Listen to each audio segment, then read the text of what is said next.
ఉపవాసం ఎందుకు? ఎందుకని ఉపవాసం ఉండాలి? అనేటువంటి విషయాన్ని ఈరోజు మనం ధ్యానం చేసుకుంటున్నాం. ఈరోజు 6 పాయింట్లు నేను చాలా ప్రాముఖ్యమైన విషయాలు చెప్తాను కాబట్టి, చాలా జాగ్రత్తగా వింటే అద్భుతమైనటువంటి మరి ఉపవాస ప్రార్థనను మీరు కొనసాగించగలుగుతారు. సరే? ఉపవాసం ద్వారా శరీరం నలగొట్టబడుతుంది. కానీ ఆత్మ మాత్రం బలపరచబడుతున్నది. హల్లెలూయా! స్తోత్రం దేవా! ఈరోజు యొక్క వాక్యపు వెలుగులో మమ్మల్ని నడిపించి, బలపరిచి విత్తబడిచిన వాక్యం వ్యర్థం కాకుండా ప్రతి హృదయంలో నాటబడి నూరంతల పంట అనుభవించిన కృప చూపించమని యేసుక్రీస్తు నామంలో ప్రార్థించి నమ్మి పొందుకుని ఉన్నాం తండ్రి. ఆమేన్. జాగ్రత్తగా గమనించాలి ప్రియులారా. ఇక్కడ మనం గమనించవలసిన విషయం ఏంటంటే, శరీరం నలగొట్టబడుతుంది కామన్, అది ఖచ్చితంగా జరగతది, జరగాలి కూడా. ఆత్మ మాత్రం బలపరచబడుతుంది. ఈ రెండు క్వైట్ ఆపోజిట్. ఒకటి నలిగితే ఒకటి బాగుపడుతుంది. వింటున్నారా? యేసయ్య పొందిన దెబ్బల ద్వారా మనకు స్వస్థత వచ్చింది. ఇది సత్యం. ఇక్కడ మన ఇచ్ఛలు, కోరికలు ఇవన్నీ కూడా బంధించబడుతూ ఉన్నాయి ఉపవాసంలో. ఆత్మలో విడుదల కలుగుతుంది. శరీరం బలహీనమవుతుంది. ఆ సమయంలోనే ఆత్మలో దేవుని శక్తి పరిపూర్ణమవుతుంది. In the name of Jesus. ఇది జరుగుతుంది ఉపవాసం ఉన్నప్పుడు. చాలా జాగ్రత్తగా వినాలి. ఎందుకు ఉపవాసం ఉండాలి? పరిశుద్ధ గ్రంథం అందున్నటువంటి భక్తులు ఎందుకు ఉపవాసం ఉన్నారు? ఇటువంటి ప్రశ్నలకు మనం ఈరోజు జవాబు తెలుసుకోబోతున్నాం. జాగ్రత్తగా వినాలి. ప్రతి ప్రశ్నకు సమాధానం బైబిల్‌లో ఉంటది. నెక్స్ట్ ఇక్కడ నేను 6 పాయింట్లు చెప్తాను. రాసుకుంటూ ఉంటే చాలా మంచిది. నెంబర్ 1, దేవుని పని కొరకు ఉపవాసం చేయాలంటండి. అపోస్తల కార్యములు 13వ అధ్యాయం 2వ వచనం మనం చదువుకున్నట్లయితే, వారు ప్రభువును సేవించుచు ఉపవాసం చేయుచు ఉండగా పరిశుద్ధాత్మ నేను బర్నబాను పౌలును పిలిచిన పని కొరకు వారిని నాకు ప్రత్యేకపరచుడని వారితో చెప్పెను. హల్లెలూయా! ఇక్కడ దీనిలో ఉపవాసం గురించినటువంటి అనేకమైన లోతైన అంశాలు ఉన్నాయి, ఇమిడిపోయి ఉన్నాయి. కొంచెం మనం చాలా శ్రద్ధగా పరిశీలించాలి. ఈ యొక్క వచనంలో ఉపవాసం గురించిన చాలా లోతైన అంశాలు ఉన్నాయి. చూద్దాం. ఉపవాసము సంఘ కార్యక్రమంలో ఒక భాగంగా ఉండాలి. అది అపోస్తలుల దినాల్లో ఉపవాస ప్రార్థన ఎంతో ప్రాముఖ్యతో మరి మనకి ఇక్కడ తెలియజేస్తా ఉంది. చాలా ప్రాముఖ్యత వహించింది ఉపవాస ప్రార్థన. పాడుట, స్తుతించుట, సాక్ష్యం చెప్పుట, ప్రసంగం చెప్పుట ఇవన్నీ కూడా ఆరాధనలో ఉన్నట్లుగానే ఉపవాసం చేయటం కూడా ఉన్నది. ఇది పెద్దగా పట్టించుకోం మనం. అందును బట్టి వారు ప్రభువును సేవించుచు ఉపవాసం చేయుచు ఉండగా, ఇలా రాయబడింది అక్కడ. ఏమన్నది? ప్రభువును సేవించుచు ఉపవాసం చేయుచు ఉండగా. ఇక్కడ రెండవదిగా వారి యొక్క ఉపవాసానికి ఒక ఉద్దేశం ఉంది. వింటున్నారా చాలా జాగ్రత్తగా? ఉపవాసానికి ఒక ఉద్దేశం ఉన్నది. వాళ్ళు ఏం చేశారంటే సేవించుచు ఉపవాసం చేయుచుండగా. అంటే ఒక ఉద్దేశపూర్వకమైనటువంటి ఉపవాసం ఉండాలి. దేవుని పని కొరకు ఎవరిని ప్రత్యేకపరచాలన్నదే వారి సమస్య. దేవుని పని కొరకు ఎవరిని నియమించాలన్నదే వారి సమస్య. ఎవరిని ఎన్నుకోవాలన్నదే వారి యొక్క సమస్య. అయితే వాళ్ళు ఏం చేశారు? సమస్యను సాల్వ్ చేయడానికి ఉపవాసం ఉన్నారు. వారి యొక్క ఉద్దేశము జాగ్రత్తగా గమనించాలి. దేవుని సేవకు ఇష్టం వచ్చిన వారిని ప్రతిష్ఠిత చేయకూడదు. వింటున్నారా? దేవుని సేవకు ఇష్టం వచ్చిన వారిని ప్రతిష్ఠిత చేయకూడదు అంటండి. సేవ చేయాలన్న ఆశ చాలామందికి ఉండొచ్చు. మనం ఎవరిని మాట్లాడండి ఈ రోజున, నాకు సేవ చేయాలి, సేవ చేయాలి, సేవ చేయాలనే మాట్లాడుతుంటుంటారు. చిన్నలు, పెద్దలు, వృద్ధులు ఎవరైనా సరే మాట్లాడే మాట ఏంటంటే, నాకు సేవ చేయాలని ఉందండి, సేవ చేయాలని ఉందని నాతోటి చాలామంది చాలాసార్లు చెప్పడం నేను విన్నాను. కానీ ఇక్కడ దేవుడు ఏం చేస్తున్నాడంటే, ఎవరిని పడితే వాళ్ళని సేవ చేయటానికి ప్రతిష్ఠ చేయలేము. ఎందుకంటే సేవ చేయాలని ఆశ అందరికీ ఉండొచ్చు. కానీ ప్రభు పిలిచాడా లేదా అన్నదే పెద్ద ప్రశ్న అనమాట. ఎవడను ఈ ఘనత తనకు తానే వహించుకొనడు గాని అహరోను పిలువబడినట్లుగా దేవుని చేత పిలువబడిన వారే ఈ ఘనత పొందును అని బైబిల్ గ్రంథంలో హెబ్రీ పత్రిక 5వ అధ్యాయం 4వ వచనం. చూసారా? ఎక్కడుందండి? హెబ్రీ 5:4లో ఉన్న మాట ఇది. వింటున్నారా? హెబ్రీ పత్రిక 5వ అధ్యాయం 4వ వచనంలో ఉన్న మాట ఏంటంటే ఇదే. కాబట్టి పిలుపును, ఏర్పాటును నిశ్చయం చేసుకొనటానికి మరి ఆదిమ సంఘం పాటించిన ఒక మార్గమే ఉపవాసం. దేవుని పిలుపు యేసుప్రభు వారు కూడా పరిచర్య వెంటనే ప్రారంభించలేదు. 40 రోజులు ఉపవాసం ఉండి పరిశుద్ధాత్మ చేత నింపబడి అప్పుడు ఆయన ఆ పరిచర్యను ప్రారంభించాడు. అనేకులు భావోద్రేకం గలవారై సేవలో దిగినటువంటి తర్వాత తమకు పిలుపు లేదని గ్రహించి బాధపడుతుంటారు. ఇంకేదో ఉద్రేకంతో చాలామంది పరిచర్యలోకి వస్తుంటుంటారు. వచ్చిన తర్వాత అది సక్సెస్ కాక, ఎందుకంటే దేవుడు పిలుపు లేనప్పుడు అది సక్సెస్ అవ్వదు, చాలా బాధపడుతుంటుంటారు. మరి కొంతమంది ఎవరో చెప్పారని చెప్పేసి, ప్రవచనం చెప్పారని చెప్పేసి ఆ ప్రవచనాలను నమ్మేసేసి సేవలోకి వచ్చేస్తారు. అలా వచ్చిన తర్వాత తట్టుకోలేక వెనకదీసి ప్రభు నామానికి అవమానం తెస్తూ ఉంటుంటారు. ఇవన్నీ జరుగుతున్నటువంటివే సమాజంలోనూ. ప్రియులు గమనించాలి. మరి మేము కూడా ఈ యొక్క పరిచర్య ప్రారంభించి దగ్గరగా 7-8 సంవత్సరాలు అయిపోతుంది. నా చిన్నతనం నుంచి కూడా నేను స్కూల్ టైం నుంచే దేవుని వాక్యాన్ని చెప్పటం, దేవుని సంధిలో పరిచర్య చేయటం, మరి సేవకులకు తోడుగా ఉండటం, సేవకులను సైకిల్ మీద తిప్పటం, ఇవన్నీ చేసేటువంటి వాడిని. అది ఒక రకమైన పరిచర్యే. అలాగే మరి నేను తర్వాత చదువుకున్న తర్వాత ఉద్యోగం చేస్తూ ప్రభు సేవను చేస్తూ వస్తూ ఉన్నాను. అయితే సమయం ఆసన్నమైనప్పుడు పరిస్థితులు యావత్తు కూడా ప్రభు మరి ఒక విధంగా మలుచుకుంటూ వచ్చాడు. అప్పుడు నేను ఎక్కువ జాబ్ చేస్తూ తక్కువ పరిచర్య చేసేవాడిని. రాను రివర్స్ అయితే వచ్చింది.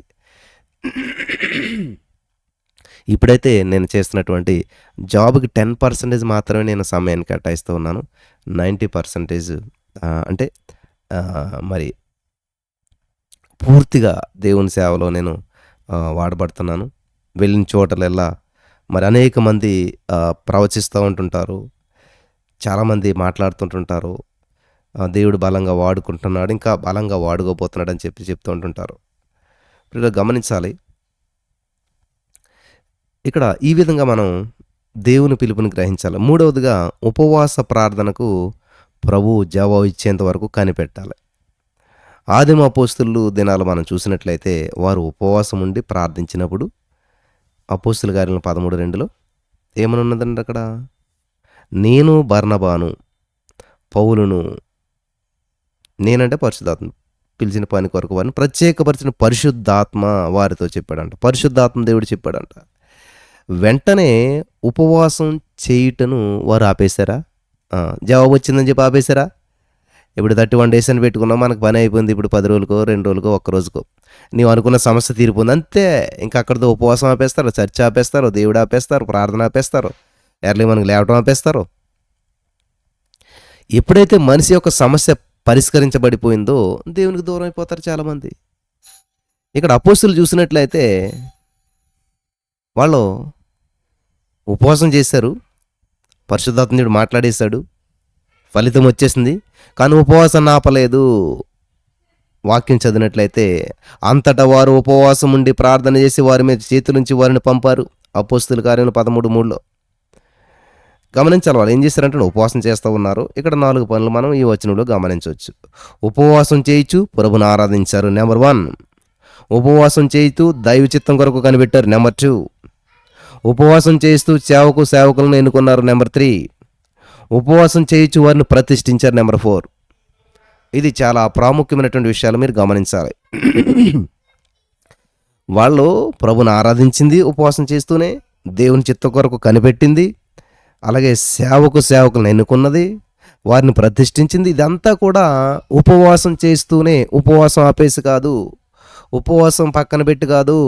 ఏ పని చేసినా కూడా వాళ్ళు ఏం చేశారంటండి, ఉపవాసం చేస్తూ ఉపవాసాన్ని కంటిన్యూ చేస్తూనే ఇవన్నీ చేసినట్లుగా ఈ యొక్క వచనాల్లో మనం గమనిస్తూ ఉన్నాం. అపోస్తుల కార్యములు 13వ అధ్యాయంలో ఈ యొక్క సత్యాన్ని మనం గమనించగలుగుతూ ఉన్నాం. హల్లెలూయా, దేవునికి స్తోత్రం కలుగును గాక. చాలా జాగ్రత్తగా వినాలి.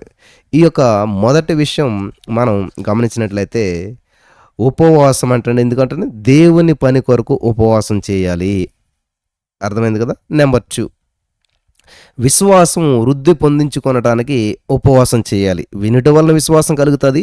ఆ కలిగిన విశ్వాసం అభివృద్ధి చెందాలి, వృద్ధి చెందాలి అంటే మనం ఏం చేయలేనటువంటి విషయాన్ని ఇక్కడ మనం ధ్యానం చేసుకోబోతున్నాం. చాలా జాగ్రత్తగా వినాలి. మత్తయి సువార్త 17వ అధ్యాయం 19-21 వచనాలు మనం చూసినట్లయితే మీకు అసాధ్యమైనది ఏది కూడా ఉండదని యేసు ప్రభువారు చెప్పారు. దేవునికి స్తోత్రం కలుగునుగాక. మీకు అసాధ్యమైనది ఏది కూడా ఉండదు అనేసి ప్రభువు చెప్తూ ఉన్నాడు. ఎప్పుడు? అవును నా ప్రియమైనటువంటి సహోదరి స్నేహితులారా, ఉపవాసం ద్వారా విశ్వాసం వృద్ధి పొందుచున్నది. విశ్వాసం ద్వారా కొండలు పెకిలించబడుతూ ఉన్నాయి. దేవునికి స్తోత్రం కలుగును గాక. ఉపవాసం చేయని కారణాన్ని బట్టి ప్రార్థించడానికి ధైర్యం చాలట్లేదు. మనం నామకార్థంగా ప్రార్థన చేస్తాం కాబట్టే ఈ కార్యం జరుగునా అనే అవిశ్వాసం మనలో కలుగుతుంది. ఆత్మలో బలం లేక అభ్యంతరం చెందుచున్నాం. అయితే ఉపవాసం చేస్తున్నప్పుడంట ప్రభు యొక్క ప్రసన్నతను అపరిమితంగా మనం గ్రహిస్తూ ఉన్నాం. ప్రభు మనతో ఉన్నాడు అనేటువంటి భావము మనం పొందుకుంటున్నాం. కాబట్టి మనం ఎరుగకయే మనలో విశ్వాసం వృద్ధి పొందుకుంటూ ఉన్నాం.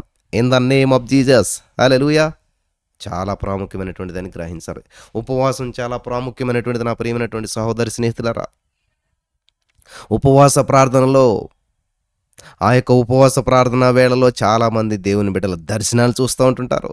మహిమ కలిగినటువంటి పరలోక దృశ్యాలను చూసి పరవశం చెందుతూ ఉన్నారు. కొన్నిసార్లు దేవుని దూతలను వస్తూ ఉన్నారు. హల్లెలూయా. దేవుని దూతలు వస్తారు పరిచర్య చేయడానికి కొన్నిసార్లు. అందువలన వారికి దేవుని ఎడల గొప్ప విశ్వాసం కలుగుతుంది. యెషయా గ్రంథం 58:14 మనం చదివినట్లయితే, దేశం యొక్క ఉన్నత స్థలముల మీద నేను నిన్ను ఎక్కించేదను అనేటువంటిది ప్రభు యొక్క వాగ్దానం కదా. దానియేలు ఉపవాసం ఉండి ప్రార్థించినప్పుడే కదా దేవుని దూత మనుష్య రూపంలో వచ్చి అతనిని ముట్టి బలపరిచాడు. దానియేలు 10:18 మనం చూడొచ్చు. ఆ సమయంలో దానియేలు యొక్క విశ్వాసం ఎన్ని రెట్లు పెరిగి ఉన్నదో ఊహించి చూడండి. దేవునికి స్తోత్రం కలుగును గాక. హల్లెలూయా. నెక్స్ట్ మూడవ పాయింట్గా మనం గమనించినట్లయితే ప్రియులరా, పరిశుద్ధత కొరకు ఉపవాసం చేయాలి. ఉపవాసానికి పరిశుద్ధతకి సంబంధం ఏంటండి? ఉపవాసానికి పరిశుద్ధతకి సంబంధం ఏంటి అని మీరు అనుకోవచ్చు. వ్యక్తిగత జీవితంలో పరిశుద్ధత లోపించినప్పుడు మిమ్మల్ని మీరు శుద్ధీకరించుకోవటానికి ఉపవాసం ఉండి ప్రార్థన చేయాలి. మండిపడుట, శరీరేచ్ఛలు, కోపము, వ్యర్థమైన మాటలు మనం తరచుగా జయించవచ్చు. నీ కోపాన్ని నువ్వు జయించాలంటే ఉపవాసం ఉండాలి. వాటిని చూసి చూడనట్లుగా ఉన్నట్లయితే ఏంటది? శరీరేచ్ఛ, కోపము, వ్యర్థమైన మాటలు, మండిపడటం, ఇవన్నీ కూడా ఏదో చూచున్నట్టు వదిలేసినట్లయితే పిల్లలు గమనించాలి. అలా చూసి చూడనట్లు వదిలేసినట్లయితే ఏమవుతుంది అంటండి? ఏమవుతుంది? మన ఇంట్లో చెత్త పెరుగుతున్నప్పుడు చూసి చూడనట్టు వదిలేస్తే కంపు కొడుతుంది. అలాగే వీటిని మనం చూసి చూడనట్లు ఉన్నట్లయితే రాను అవి మనలో స్థిరపడిపోతాయి. అటువంటి సమయంలో మనం హఠాత్తుగా మరణించిన ఎడల నరకానికి వెళ్ళిపోవటం తప్పదు. చూసారా? హఠాత్తుగా పోతే ఆ కోపంతో, ద్వేషంతో అసూయతో నరకానికి పోతారు. తప్పదు. అందుకనే 1 కొరింథీ 9:7 అపోస్తలుడైన పౌలు గారు ఏమంటున్నాడంటే, అపోస్తలుడైన పౌలు తనను తాను తగ్గించుకొని ఇలాగ రాస్తున్నాడు, ఒకవేళ ఇతరులకు ప్రకటించిన తర్వాత నేనే భ్రష్టుడినైపోదునేమో అని నా శరీరాన్ని నలగొట్టి దానిని లోపరుచుకొనిచున్నాను. హల్లెలూయా. ఇతరుల ఎదుట ఒకవేళ మనం పరిశుద్ధులుగా కనపడవచ్చు, కానీ మనలో పాపం ఉన్న ఎడల మనస్సాక్షి మనల్ని బాధిస్తుంది. ప్రభు ఎదుట మన నటన ఎన్నడూ పనిచేయదు. ఆయన మన హృదయాంతరంగాల్ని పరిశీలన చేసేటువంటి వాడు, మానవుని తలంపులను దూరం నుంచి చూసేవాడు. ప్రతి ఆలోచన యొక్క మూల వేరు ఆయన సన్నిధిలో తేటగా కనబడుతుంది. హల్లెలూయా. దేవునికి స్తోత్రం కలుగును గాక. వింటున్నారా? దావీదు తన ఆత్మ వాడిపోయినట్లు ఉపవాసం ఉండి కన్నీరు విడిచినట్లు కీర్తన 69:10 మూల భాషలో మనకు తెలుపుతుంది. దావీదు చేసిన ఉపవాసం తన శరీరానికి మాత్రం కాదు, ప్రాణాన్ని కూడా ఆయాసపరిచిందంట. అలాగూ తాను ఎంతగా దుఃఖాక్రాంతులుగా ఏడ్చి ప్రార్థించుంటాడో ఊహించి చూడండి. మీ పాపముల కొరకు మీ ప్రాణం ఆవేదన పడనీయుడి, దుఃఖంతో ఏడ్చుచు పాపం ఒప్పుకొనుడి, దుఃఖపడువారు ధన్యులు, వారు ఓదార్చబడుదురు. మత్తయి సువార్త 5:4 మనం చదువుతూ ఉన్నాం. ఎజ్రా గ్రంథం 10:6 మనం చదివినట్లయితే, ఎజ్రా చేసిన ఉపవాసాన్ని పరిశీలించండి. అతడు తన పాపాల నిమిత్తమే కాకుండా దేశం యొక్క పాపం నిమిత్తం ఉపవాసంతో ప్రార్థించాడు. అతడు చెరపట్టబడినటువంటి వారి అపరాధను బట్టి దుఃఖించుచు భోజనమైనను పానమైన చేయకుండా ఎజ్రా 10:6 మనం చదువుతున్నాం. జాగ్రత్తగా గమనించాలి.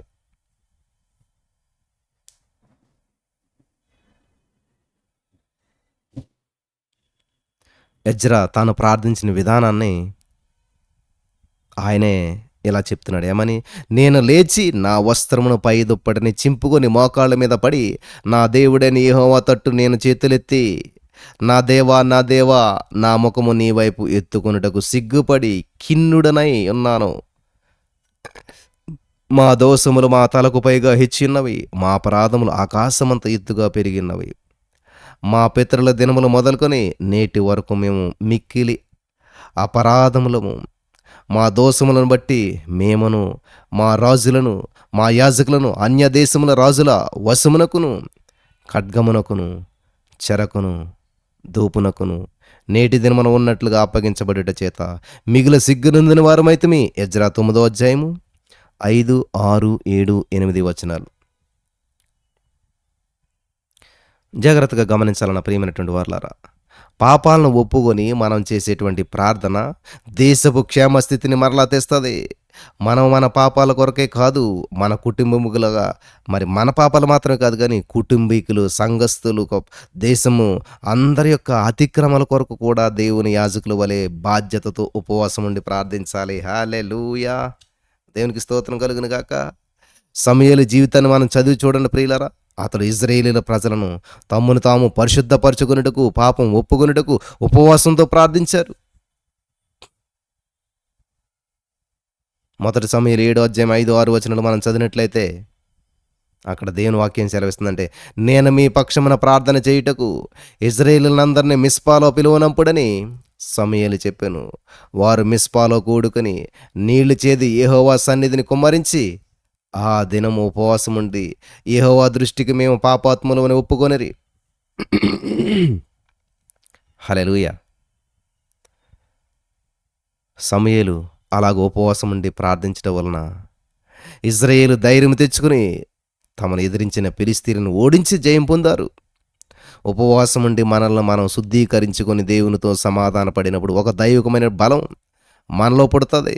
అప్పుడు శత్రువు మీద మనం జయం పొందుచున్నాం. ఆమేన్. దేవునికి మహిమ కలుగును గాక. అక్కరలను పొందుకునేటకు ఉపవాసం చేయాలి. 4వదిగా ఏంటండి? ఉపవాసం చేస్తే మన అక్కరలు తీర్చబడతాయంటండి. కాబట్టి మన యొక్క అక్కరలు, అవసరతలు తీర్చుకొనటానికి కూడా ఉపవాసం చేయాలంట. మీ అక్కరను తీర్చేవాడు ప్రభు. మీ ఆత్మ వర్ధిల్లుచున్న ప్రకారం అన్ని విషయాల్లో వర్ధిల్లాలి. 3 యోహాను 1:2 మనం చదువుకుంటూ ఉన్నాం. అన్ని విషయాల్లో వర్ధిల్లాలంట, సౌఖ్యంగా ఉండాలంట. ఆయన కోరుకుంటున్నాడు ప్రియులారా. ప్రేమ కలిగినటువంటి పరమ తండ్రిగా మనల్ని ఆశీర్వదిస్తూ ఉన్నాడు ఆయన. కొన్ని సమయాల్లో మీ అక్కరలు తీర్చబడకుండా ప్రార్థనలో ఆటంకాలు ఎదురైనప్పుడు ఉపవాస ప్రార్థన ద్వారా ఆటంకాలను తొలగించండి, మీ అక్కరలను పొందుకోండి. అన్నాకు సంతానం లేదు, ఎన్నోసార్లు అలవాటు ప్రకారం ప్రార్థించుండొచ్చు, ప్రతి సంవత్సరం సన్నిధికి వెళ్తూ ఉంది, ఫలితం లేదు. కాబట్టి ఫలితం రావాలంటే ఏం చేయాలని చెప్పి ఒక తీర్మానం చేసుకుంది. ఏంటది? ఉపవాస ప్రార్థన. హల్లెలూయా. కాబట్టి ఆమె ఉపవాసం ఉండి విజ్ఞాపన చేయడానికి తీర్మానం చేసుకుంది. మొదటి సమయాలు 1వ అధ్యాయం 7-10 వచనాలు మీరు చదువుకోండి. మొదటి సమయాలు 1వ అధ్యాయం 7-10 వచనాలు చదివినట్లయితే అక్కడ ఆమె భోజనము చేయక ఏడ్చుచూ ఉండెను. ఆమెకు మనోవిచారము కలిగిన ప్రభు సన్నిధిని ప్రార్థన చేయుచు బహు దుఃఖాక్రాంతురలై బహుగా ఏడ్చినని రాయబడింది అక్కడ. హల్లెలూయా. ప్రభు ఆ యొక్క ఉపవాస ప్రార్థనను వెంటనే ఆలకించాడు. ఆశీర్వదించబడిన సమూయేలును అనుగ్రహించడం మాత్రమే కాకుండా మరో 5 బిడ్డలను కూడా దేవుడు ప్రసాదించాడు. ఆమేన్. చాలా కాలం నుంచి ఆగిపోయిన కార్యాల కొరకు ఉపవాసంతో ప్రార్థన చేయండి. మీ బిడ్డల వివాహం ఆటంకమవుతుందా? మీకు న్యాయంగా రావాల్సినటువంటి ప్రమోషన్ వచ్చట్లేదా? రావాల్సిన అమౌంట్ రావడం లేదా? ఇవ్వాల్సిన వారు ఇవ్వడం లేదా? జరగవలసిన కార్యాలు జరగట్లేదా? లేకపోతే భార్యాభర్తలు విడిపోయి జీవిస్తున్నారా? విడివిడిగా జీవిస్తున్నారా? కుటుంబంలో సఖ్యత లేదా? సమాధానం లేదా? వీటన్నిటికీ కూడా ఉపవాసం ఉండి గోజాడి ప్రార్థించండి. ఉపవాస ప్రార్థన కార్యాలను త్వరపెట్టి మీకు జయాన్ని తెచ్చిపెడతది. హల్లెలూయా! దేవునికి స్తోత్రం కలుగును గాక. అదే సమయంలో పొరపాటున స్వార్థం కోసం ప్రార్థించి ప్రభుని ఇబ్బంది పెట్టకుండా చూసుకోవాలి. ఉపవాస ప్రార్థనకు కూడా జవాబు రానప్పుడు ప్రభు చిత్తాన్ని సంతోషంగా అంగీకరించండి.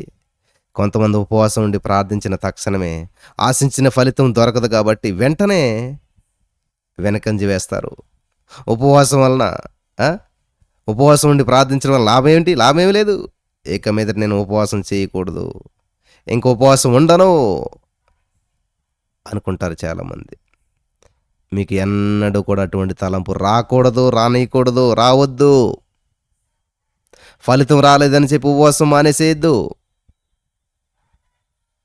అనుకున్నది జరగలేదని చెప్పి ఉపవాసం ముగించేసేసి తొందరపాటు నిర్ణయాలు వెనక్కి వెళ్ళిపోవద్దు.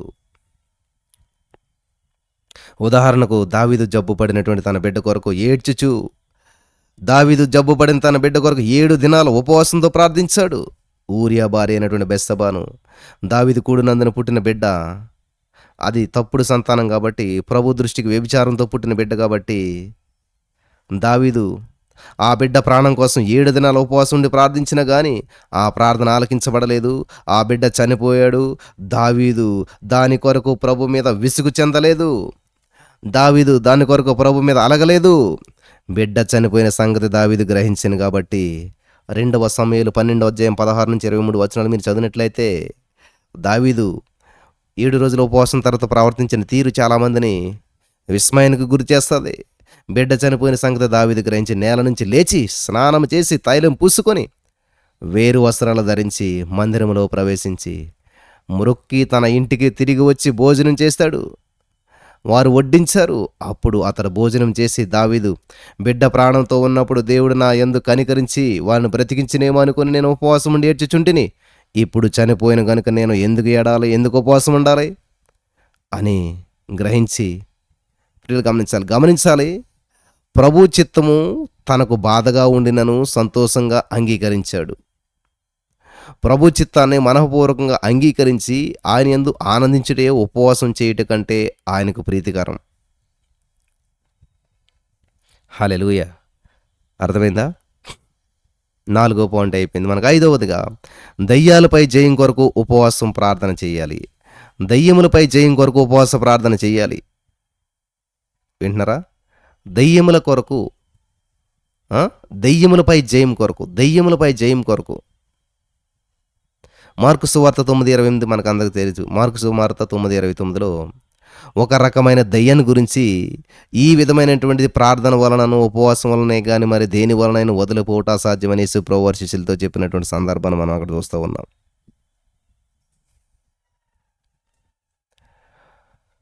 తీవ్రమైన చికిత్స ఉపవాస ప్రార్థన. మామూలు వైద్యం వలన నయము కానటువంటి జబ్బులకు ప్రత్యేకమైనటువంటి చికిత్స అవసరమైనది. సాధారణంగా ప్రియులారా గమనించాలి, ఉతికించిన వదలని మరకలు, డాగులు మరి తొలగించడానికి విశేషమైన పద్ధతులు పాటించవలసి ఉంటుంది. అలాగే కొన్ని మొండి దెయ్యాలను కూడా ఉపవాస ప్రార్థనే పరిష్కారం.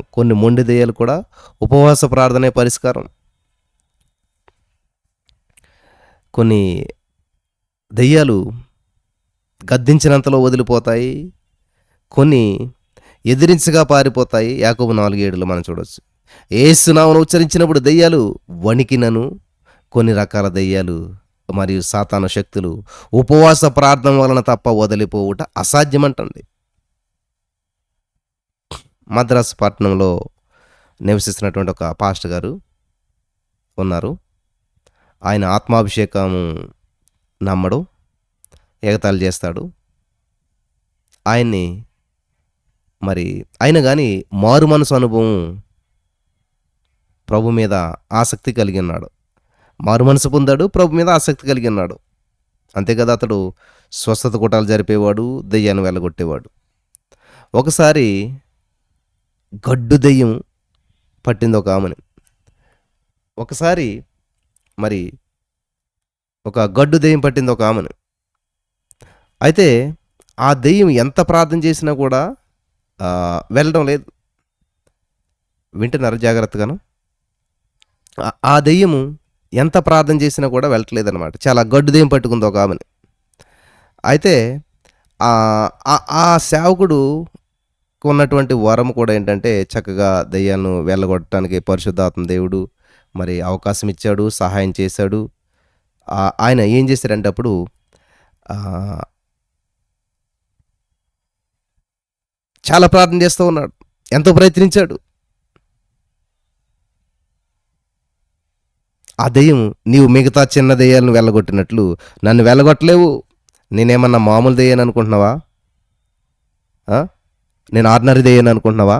అని చెప్పి ఆ దెయ్యం సేవకుడితో మాట్లాడటం మొదలుపెట్టిందంట. నేను అన్ని దెయ్యాలంటే దెయ్యాన్ని అనుకుంటున్నావా?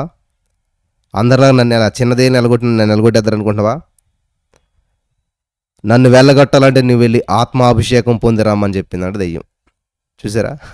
నన్ను నువ్వు వెళ్ళగొట్టాలంటే నువ్వు ఆత్మాభిషేకం పొందప్పుడు రా అని చెప్పి దెయ్యం అంటే అప్పుడు అతడు ఆత్మాభిషేకాన్ని నమ్మాడంట. ఉపవాసం ఉండి కన్నీటితో ప్రార్థించి అభిషేకాన్ని పొందుకున్నాడంట. తర్వాత వచ్చి అదే దెయ్యాన్ని వెళ్ళగొట్టాడంట. హల్లెలూయా! దెయ్యం ఏమీ మాట్లాడక పారిపోతే అది వేరు. కానీ ఎప్పుడైతే ఆత్మాభిషేకంతో నింపబడ్డాడో అప్పుడు దెయ్యం ఏమి మాట్లాడకుండా పారిపోయాడంట. హల్లెలూయా! దీనిని పాస్టర్ గారే స్వయంగా మరి చెప్పడం జరిగింది. గమనించాలి ప్రియులారా, ఆత్మాభిషేకం యొక్క అవసరతను, ఉపవాసం యొక్క శక్తిని దైవ సేవకులు చెప్పినప్పుడు అంగీకరించినటువంటి వారు చివరకు సాతాను యొద్ద అపజయం పొంది పాఠాలను నేర్చుకొని అంగీకరించవలసినటువంటి మరి పరిస్థితి ఏర్పడుతుంది. సాతాను కట్లు, బంధకాలు ఉపవాస ప్రార్థనల ద్వారా తప్ప మరి ఏ విధంగా తొలగిపోవు. డాక్టర్ తినొద్దంటే 10 రోజులు ఏం తినకుండా ఉంటారో, కానీ దేవుని సన్నిధిలో ఉండి ఉపవాసం ఉండి ప్రార్థన చేద్దారంటే అస్సలు అవ్వదు మనకి. ఎర్లీ మార్నింగ్ లేచి 3 గంటలకు ట్యాబ్లెట్ వేసుకోకపోతే పోతారంటే 2:30కి లేచి కూర్చుంటారు. దేవుని సన్నిధిలో ప్రార్థిద్దాం లేచి అనంటే అసలు కుదరదు. అవకాశం రాదు మనకి. దేవుని సన్నిధిలో ఉండడానికి ఇష్టపడం. కాబట్టి ఈరోజు మీరు ఖచ్చితంగా ఈ యొక్క లైవ్లో ఉన్నవారు అందరూ కూడా ఏదో ఒక సమస్యతో, ఏదో ఒక ప్రతికూల పరిస్థితిలో, ఏదో ఒక మరి మానసిక ఒత్తిడితోటో, అనారోగ్యంతోటో, మరి ఏదో ప్రతికూల పరిస్థితులు మిమ్మల్ని ఏలుబడి చేస్తూ ఉన్నాయి. దానికోసం మీలో చాలామంది ఎదురు చూస్తూ ఉన్నారు, విడుదల పొందుకోవాలి, ఎలా బయటపడాలని చెప్పి. కానీ ఉపవాసం ఉండటానికి మాత్రం మనకు అవకాశం కుదరట్లేదు. గమనించాలి ప్రియులారా, ఎప్పుడైతే ఆత్మాభిషేకాన్ని అంగీకరించవో ఓడిపోతావు. సాతానుగడి కట్లు, బంధకాలు ఉపవాస ప్రార్థన ద్వారా తప్ప మరి ఏ విధంగా తొలగిపోవు. ఉపవాసం ఉండి మాంత్రికుని ముఖాముఖిగా ఎదిరించి సవాలు చేసినప్పుడు వాడు నిలవలేడు. ప్రభుకు ప్రీతికరమైన ఉపవాసం ఎట్టిదని చెప్పి యెషయా ప్రవక్త వివరిస్తున్నాడు. యెషయా గ్రంథం 58:6-7 దుర్మార్గులు కట్టిన కట్లను విప్పుటయు, కాడిమాని మోకులు విప్పుటయు, బాధించబడిన వారిని విడిపించుటయు, ప్రతి కాడిని విరగొట్టడి, ఇదే కదా నాకు ఇష్టమైన ఉపవాసం. ఇదే చెప్తున్నాడు. సహోదరి, స్నేహితులారా, ప్రభువుకు ప్రీతికరమైన ఉపవాసం చేయిస్తున్నప్పుడు అంధకార శక్తులు, కట్లలో చిక్కుకొని ఉన్నటువంటి ప్రజలను విడిపించి ప్రార్థన ద్వారా వారిని సంరక్షించడం మర్చిపోవద్దు. హల్లెలూయా! దేవునికి స్తోత్రం కలుగును గాక.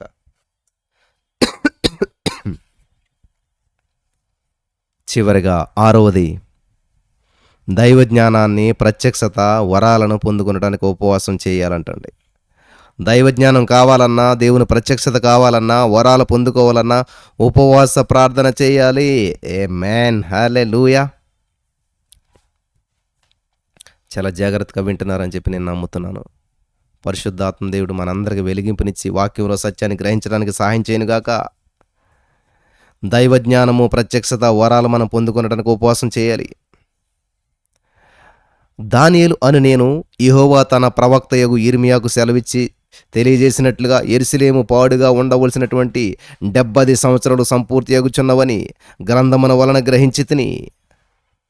దానియేలు 9:2-22 మీరు చదువుకోండి సమయం ఉన్నప్పుడు.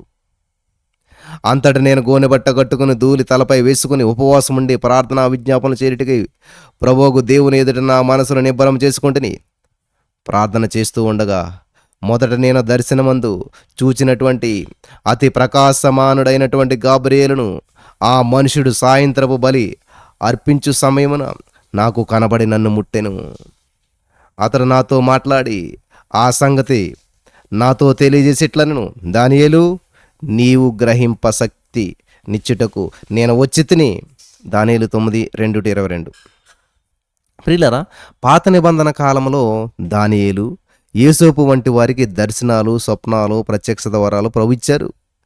ఇప్పుడు ఎవరికి ఇవ్వడు అని మనం ఎన్నడూ తలంచరాదు. అప్పుడు వాళ్ళకి ఇచ్చాడు, ఇప్పుడు లేవు. అప్పుడు అద్భుతాలను ఇప్పుడు లేవు. అప్పుడు అన్య భాషలను ఇప్పుడు లేవు. అప్పుడు స్వస్థతలను ఇప్పుడు లేవు అని నమ్మొద్దు ప్రియులారా. దేవుడు నిన్న నేడు ఏకరీతిగా ఉన్నాడు. ఆయన మారినటువంటి దేవుడు. ఆయన ఆలోచన మారదు, ఆయన చిత్తం మారదు, ఆయన ఉద్దేశాలు మారవు. కాబట్టి దానియేలు యేసు వాళ్ళకి ఇచ్చాడు స్వస్థతలు, అద్భుతాలు, స్వప్నాలు, ప్రత్యక్షతలు. కాబట్టి ఇప్పుడు ఎవరికి ఇవ్వడు అని మనం ఎన్నడూ కూడా తలంచకూడదు. దేవునికి పక్షపాతం లేదు. యోవేలు గ్రంథం 2:28, అపోస్తలుల కార్యం 2:17 మీరు చదివినట్లయితే, మీ కుమారులను మీ కుమార్తెలను ప్రవచించెదరు, మీ యవ్వనులకు దర్శనములు కలుగును, మీ వృద్ధులు కలలకందరు. ఇది ఆయన వాగ్దానం కదా. మరుగయ్యున్న మర్మములను గూర్చి ప్రభుని అడగాలి. పరిశుద్ధ గ్రంథమందు గ్రహింపలేనటువంటి సంగతులను గూర్చి ఉపవాసంతో ప్రార్థించి ప్రభు పాద సన్నిధిలో కనిపెట్టాలి. మా కుటుంబాలు ఈ శాపాలు ఎందుకు నిలబడి చేస్తున్నాయి, మేము ఎందుకు అభివృద్ధి పొందలేకపోతున్నాం అని చెప్పి ఉపవాసంతో ప్రభు సన్నిధిలో అడిగి తెలుసుకొని ఆ అడ్డాలను తొలగించుకోవాలి. ప్రత్యక్షత వరము కొరకు ప్రభువును అడగాలి. దేవా ప్రత్యక్షత మాకు అనుగ్రహించండి అనే వరం మాకు దయచేయండి అని అడగాలి. కలవరం పుట్టించువారు అబద్ధ ప్రవక్తలను మీ యొద్దకు వచ్చినప్పుడు భయపడకుడి, వారి మాటలను లేఖనములతో పోల్చి చూడుడి. బైబిల్ ఇలా చెప్తుంది ప్రియులారా. ప్రతి ఆత్మను నమ్మక, ఆయా ఆత్మలు దేవుని సంబంధమైనవో కావో పరీక్షించుడి. 1 యోహాను 4:1. కొన్ని సంవత్సరాల క్రితం కేరళ రాష్ట్రంలో చిన్న గ్రామంలో ఒక బాలిక హఠాత్తుగా క్రీస్తుని గురించి ప్రసంగించడం ప్రారంభించింది. అద్భుతాలు చేసేది. అయితే ఆమె వ్యక్తిగత జీవితంలో పరిశుద్ధత, బైబిల్ అవగాహన, ప్రార్థించట ఎంత మాత్రం లేకున్నది. వింటున్నారా? అద్భుతాలు చేసేది, ప్రసంగించేది, బైబిల్ అంతా అద్భుతంగా చెప్పేది. చాలా జాగ్రత్తగా వినకపోతే చాలా మోసపోతారు ప్రియులారు మీరు ఈ రోజున. వాక్యం చెప్పేస్తున్నారు కదండి, లేకపోతే అద్భుతం చేస్తున్నారు కదండి. చిన్న పాప ఎంతకని ఆమె చేస్తున్న విధానం చూసినట్లయితే చక్కటి దేవుని వాక్యం ప్రసంగిస్తుంది, అద్భుతాలు చేస్తూ ఉంది. ఇక్కడ ఎన్నో అద్భుతాలు జరుగుతూ ఉన్నాయి. అందరూ మరి ఇదే 1 యోహాను 4 చదవాలి. ప్రతి ఆత్మను నమ్మక, ఆయా ఆత్మలు దేవుని సంబంధమైనవో కావు పరీక్షించుడి. హల్లెలూయా. కాబట్టి ఆమె ప్రసంగించడం మొదలుపెట్టింది, అద్భుతాలు చేయటం మొదలుపెట్టింది. కానీ జీవితం మాత్రం అపవిత్రంగా ఉంది. బైబిల్ పట్ల అవగాహన లేదు, ప్రార్థన లేదు. అయినా కూడా అద్భుతాలు జరుగుతున్నాయి, ప్రసంగిస్తుంది. ఇలా కూడా ఉంటారా? గమనించాలి. తర్వాత ఆమె యొక్క 2 అరచేతుల్లో నుండి రక్తం కారడం ప్రారంభించింది. సోది చెప్పినట్లు ప్రవచనాలు చెప్పసాగింది. ప్రతి శుక్రవారం ఆమె స్వస్థత కూటాలు జరిపించేది. వేల కొలది ప్రజలు సమావేశమయ్యారు. వాస్తవాన్ని తెలుసుకొని కోరినటువంటి ఒక సేవకుడు ఆమెను గురించి అనేక దినాలు ఉపవాస ప్రార్థన చేశాడు. ప్రభా, ఏంటిది అసలేని, ఎలా జరుగుతుంది ఇదంతా కూడాను, ఇది నిజమా కాదా, ఎందుకు వేల మంది ప్రజలు అక్కడికి వెళ్తూ ఉన్నారు, అద్భుతాలు జరుగుతూ ఉన్నాయి, వాక్యమే బోధించబడుతుంది అని చెప్పి ఒక సేవకుడు, వాస్తవం ఏంటో తెలియని దేవా, నాకు తెలియజేసేవాడు నువ్వే సత్యం తెలియజేసేవాడు అని చెప్పి ఆ సేవకుడు ప్రార్థించడం మొదలుపెట్టాడు. ఉపవాసం ఉన్నాడు. అనేక దినాలు ఉపవాసంతో ప్రార్థన చేశాడు. అప్పుడు ప్రభు, అది ఒక మోసపరుచు ఆత్మహత్య చేసుకున్న ఒక పాస్టర్ గారి యొక్క ఆత్మ. ఎవరంటండి? ఆత్మహత్య చేసుకున్నటువంటి ఒక పాస్టర్ గారి యొక్క ఆత్మ ఆమెను పట్టుకుని ఉన్నది అని చెప్పి దేవుడు బయలుపరిచాడంట. ఎంత విచిత్రమైన విషయం. ఒక పాస్టర్ గారు ఆత్మహత్య చేసుకుని చనిపోయాడంట. ఆయనకు అప్పుల సమస్యలో ఏ సమస్యలో తెలియదు కానీ అద్భుతాలు జరుగుతూ ఉన్నాయి, దేవుని వాక్యం ప్రసంగించబడుతూ ఉంది. కానీ అదంతా పరిశీలన చేసింది తేలిన ఫలితార్థం ఏంటంటే, ఒక సేవకుడు చనిపోయిన తర్వాత ఆయన ఆత్మను దేవుడు స్వీకరించలేదు. పరలోక రాజ్యాన్ని ఆత్మహత్య చేసుకున్న వాళ్ళు ఎలా వెళ్ళిపోతారు? ఆ ఆత్మ ఈమెను పట్టుకోవడం వల్ల వాక్యం అనుభవం ఉంది కదా, వాక్యం బోధిస్తూ ఉంది. సైతన్యుడు కూడా అద్భుతాలు చేస్తాడు కదా, యేసుప్రభువుకి ఆఫర్లు ఇచ్చాడు కదా. ఇది తెలిసినటువంటి ఆ సేవకుడు వెంటనే ఆ సేవకుడు వెళ్ళి బాలిక తలపై చేతుల నుంచి ప్రార్థించాడు.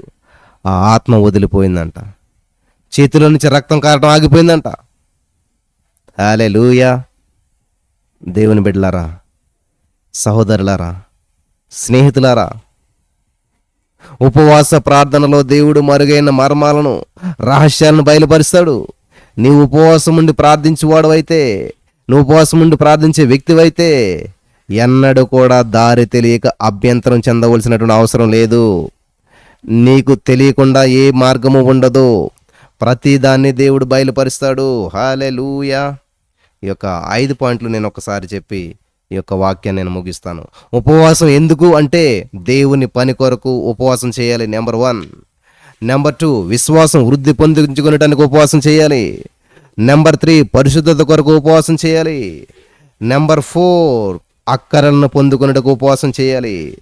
నెంబర్ 5, దెయ్యములపై జయం కొరకు ఉపవాసం చేయాలి. నెంబర్ 6, దైవ జ్ఞానాన్ని ప్రత్యక్షత వరాలను పొందుకొనడానికి ఉపవాసం చేయాలి. పరిశుద్ధాత్మ దేవుడు ఇటువంటి మరి ఒక నియమ నిబంధనలతో కూడా ఉపవాసం చేయటానికి మీకు అందరికీ సహాయం చేసి నడిపించి బలపరచును గాక. ఆమేన్.